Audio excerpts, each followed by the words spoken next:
Sponsored by the Big 98, Nashville's #1 for new country and the home of the Bobby Bones Show. The Rock Review is so thrilled to bring you an artist that you've probably already heard and seen, Grammy-nominated guitarist, producer. He also hosts a podcast and video show on YouTube as well. Cory Wong. Cory, thanks for coming on the show. Thanks so much for having me. I'm super excited to be here.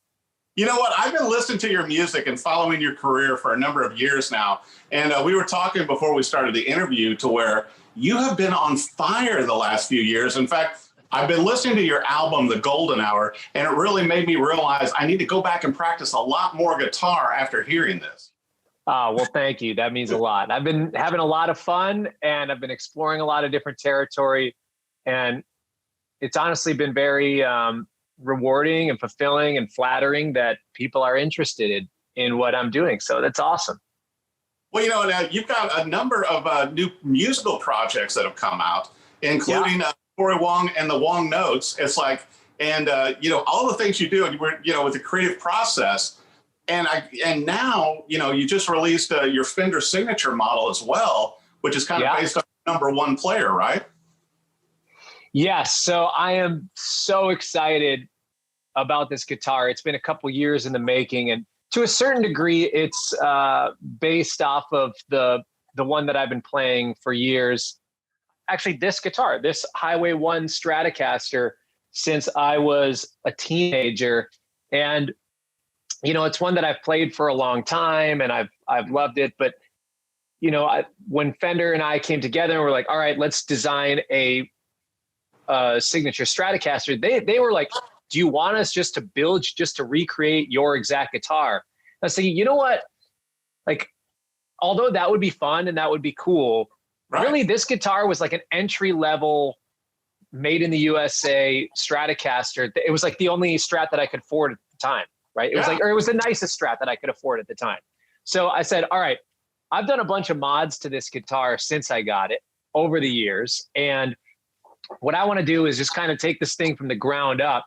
And, you know, there are certain aspects of my signature guitar that are an homage to my #1, partly the nitro satin finish, the sapphire blue trans paint, and rosewood fretboard 22 frets. But other than that, it's, you know, it's a lot of different things, and the body shape is a little bit different. And yeah, I'm super excited about it. It's an amazing guitar.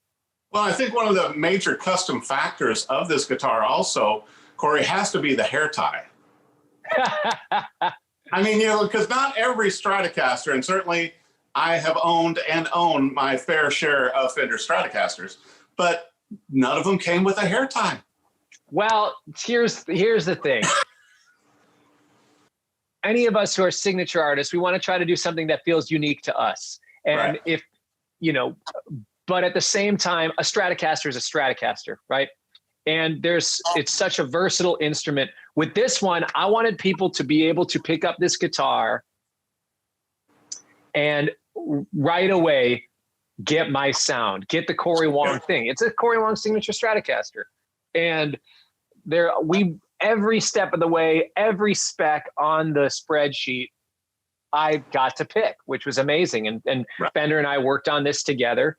And then I was thinking about, okay, what are some other like little fun things that we could do? Put in some case candy into the case. And I thought, well, there is this thing that I do, because this guitar has 4 springs on the back of it. For people that aren't familiar, to have the trem bar, the whammy bar, behind the way that the mechanism works is that it's spring loaded from the back. Now, having 4 springs in the back of the guitar, when I start to play, those strings have some sympathetic vibrations. They cause a little reverberation, of course, right? And that's that's one part of the Strat sound. One of the things that I do is I want to suppress that spring noise, that reverberation. So I've been doing this for years, where I take a little elastic band and I tie it around the springs, and all of a sudden it responds a little more like a hardtail Strat, where you don't hear that reverberation. And I think it's one of those things where a lot of people just think that it's absurd. And yes, it's like a $2 hair tie, but it's just a fun thing. And it's just something, it's a conversation starter like this, that it's something that I do. And I want to show people that there are interesting little things that you can do to an instrument that can actually play. Like, you do enough little things to an instrument, it can make a pretty big difference. I think they make a huge difference. And all joking aside, I just thought it was so neat that you actually included that. And then the explanation of what you're utilizing it for, because I think that's what sets any instrument apart, and being able to, you know, make it yours, and definitely has the signature neck plate and everything as well. But like you mentioned, with the locking tuners, which I'm a huge fan of, just for speed of changing strings and also just staying in tune better. But I thought it was fun, man. And, you know, some of our viewers may not know this, but you actually started out at like 9 playing piano. And then from that gravitated from piano to bass and then to guitar. Yeah. So I started piano just because that's what, like, one of the instruments that was available. There was a woman teaching piano lessons out of her house down the road from me. So I was taking lessons from her. That was fun. I got my start and just in music, getting a little bit of an understanding. But it didn't really, I didn't get hooked. I didn't absolutely love the piano. Then I started getting into different types of music, listening to the Red Hot Chili Peppers, listening to Primus, bands like that, where it's like, oh my gosh, I'm very interested in the bass, because I found bands interesting where a lot of times it's like, oh, the bass is just kind of a whatever person sitting in the back. I love bands where the bass player is really good and featured. Right. So for me, I was thinking, I want to play bass. Like, I love these sort of bands. I want to be a bass player. So I started a band with my friends. And by that, I mean a drummer. We were just jamming. There was just a drummer and we were just hanging out, jamming in the basement, right? So then it's like, all right, we need a guitar player too, because we wanted to be Green Day at the time, right? Like, we wanted to be Green Day or Blink-182, but like very bass forward, you know, because you know, my Chili Peppers influence.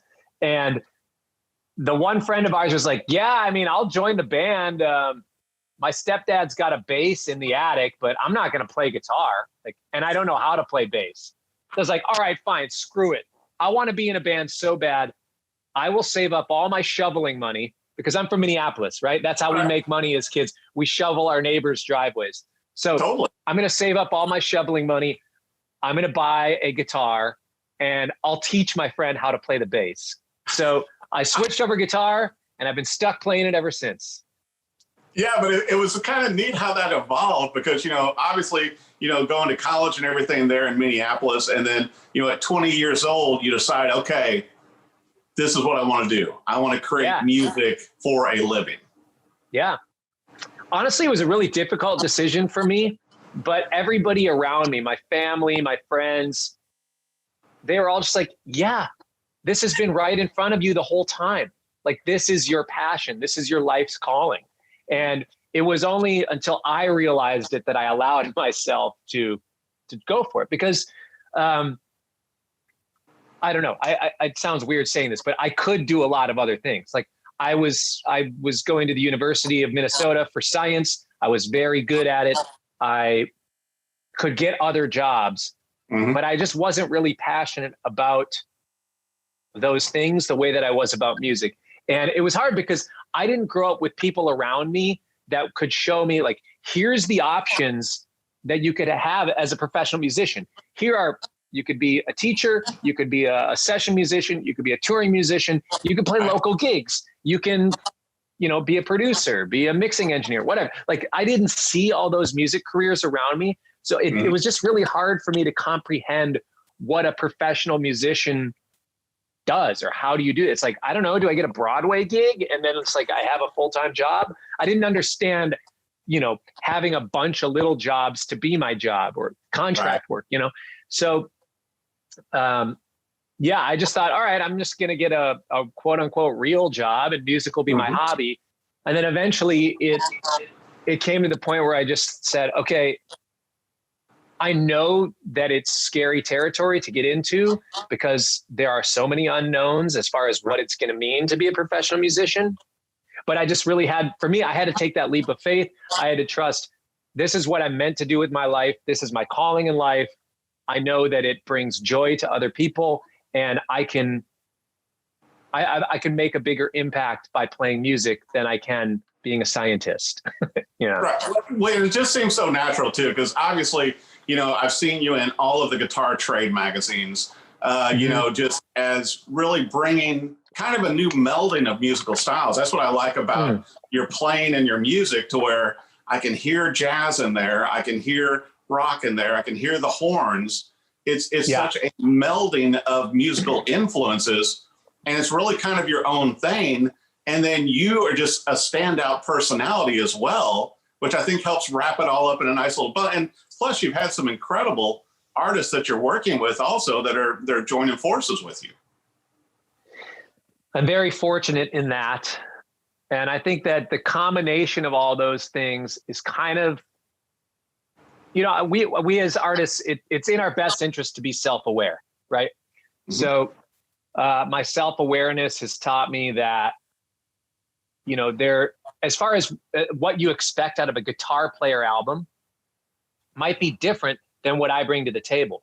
Most people, when it's like, oh, this guitar player is putting out an album, you expect just like a bunch of guitar, just puking guitar in your face, right? Just tons of guitar, shredding all the, whatever, showcasing every pedal that exists, guitar that exists, every, guitar gymnastics and fireworks. And to me, that's fun for a while, but I don't love, for me as a fan, even as an avid guitarist, expert guitarist, whatever, I don't always love listening to that myself. So I know that the expectation of what a guitar album should sound like is maybe different than mine. Okay, that's unique. Let's treat that as a feature rather than a bug or whatever, and then the other thing would be, the thing that I bring to the table that's most compelling is in the rhythm guitar realm. I know a lot of people want to be lead players, and I can play lead, and I love playing lead guitar. I mean, you said you were listening to Golden, that song, I feel like I played a great guitar solo on. But I feel like as far as something that's very unique and something that's interesting and different, I feel like the rhythm guitar realm is where I bring something more compelling, and I can tell more of a unique story. So that, combined with my writing style, my production style, combined with, like you said, my personality and who I am, that all of a sudden creates this concoction of me being able to be a front man. And then the other thing that you said was the people that I surround myself with, the collaborators and the band that I have. I very much want to showcase that sort of thing. Like for me, I don't want to go see a 2-hour show where I just get spewed guitar on the entire time. I like being able to hear different things. So, okay, how can I as a band leader play guitar, but also feature the other members of the band, feature my collaborators in a way that feels compelling for them, for the audience, but also to feel like the guitar is the bedrock of the whole thing, Well, speaking of which, I got to bring this up too, Cory, to where you've hit a note with your podcast and YouTube show stuff as well. In your spare time, when you're not making great songs and albums and performing live, you're doing these other shows as well. Yeah, it's fun to have those different outlets. And, the podcast for me is really fun because I'm a curious person, and I'm a curious guitar player. I'm a curious artist, and I'm in pursuit of finding what it is that makes certain artists or musicians magnetic. Like, what is it about them that draws us to them? Right. And then also, what is their process? What do they see as things that they need to work on, not just on the guitar, but for creativity and artistry in general? Sure. And how do they think about music? How do they think about artistry? How do they absorb creativity? And with my podcast, so many of my guests are just my heroes that I would pay to have lessons with, and if I were to have a lesson from Joe Walsh, it wouldn't be on the pentatonic scale. It would be on conceptual stuff. So I ask Joe Walsh questions, Peter Frampton, John Schofield. I get to ask all these heroes of mine about their conceptual approach to music and artistry. So really that podcast to me, as much as it is something that I'm doing as like a, whatever, it's something that I'm doing as part of my career or my whatever. I don't know. I'm a podcast host now. It's also for me, again, to find a new creative charge, for me to listen to how Madison Cunningham approaches writing and recording, to hear Ani DeFranco talk about her acoustic guitar tunings. It's like, oh, okay, that's how you got that sound. I didn't even know that tuning existed. So then she's telling me about this and how she's using that. I'm gonna go for it. Joe Bonamassa is talking about how he approaches, and not even music related, how he approaches like the business side of his touring. Oh, cool, because he notoriously has like does self-promotion and like, you know, basically just rents out the venues rather than having a promoter. That's interesting. I haven't really heard a lot of people that do that sort of thing. So to be able to talk to other artists about specific things, you know, yeah, it'd be nice to have Eric Johnson just sit down and show me some specific licks, but also I get just as much out of it asking him about, you know, how he's gotten to the place that he's gotten. Mm-hmm. And being a fellow Strat player, whatever. So the podcast, it's absolutely great for that. Cory and the Wongnotes, my variety show, that really is like just a fun way to have a visual representation of the albums that I'm recording right now. My thought process is I want to create SNL meets the Late Show if the musicians took over. Right.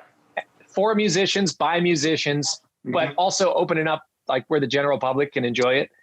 Regular non-musician civilians, you know, so it's been fun to create that sort of thing.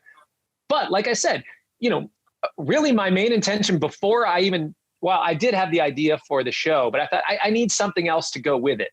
It's like, oh, well, why don't I just record my album on set and that'll be part of, it's the album and the show all in one, right? You know, but so I did merge them. Yes, exactly. So I did one season and it's on my YouTube channel. And I actually just finished filming a second season, which actually is like in so much better even. So I'm really excited about it. Well, I want to make sure also, Cory, with everything you got going on with your variety show, podcast, new Fender signature model, I know more new music coming out. Where should our viewers go so they can find everything Cory Wong that you are doing right now? Basically, wherever you consume music, I'm probably there. So Spotify, Apple Music. If you watch videos on YouTube, I'm on YouTube. If you are on social media platforms, I am on social media platforms. So yeah, that's, you know, nowadays we kind of got to be everywhere, right? But I'll tell you what, Cory, you do it so well with the podcast. I love the podcast that you're doing, the variety show, and obviously your music. And I just, you know, nobody else is really doing what you're doing, you know, creating essentially your own genre and style of music. And I think it's really opening some people's ears. But congratulations on all the success and your brand new signature model. Can't wait to see the new variety show coming out also. Cory Wong, thank you. Wong, thank you so much for joining the Rock Interview. Thanks for having me. Sponsored by the Big 98, Nashville's #1 for new country and the home of a Bobby Bones show.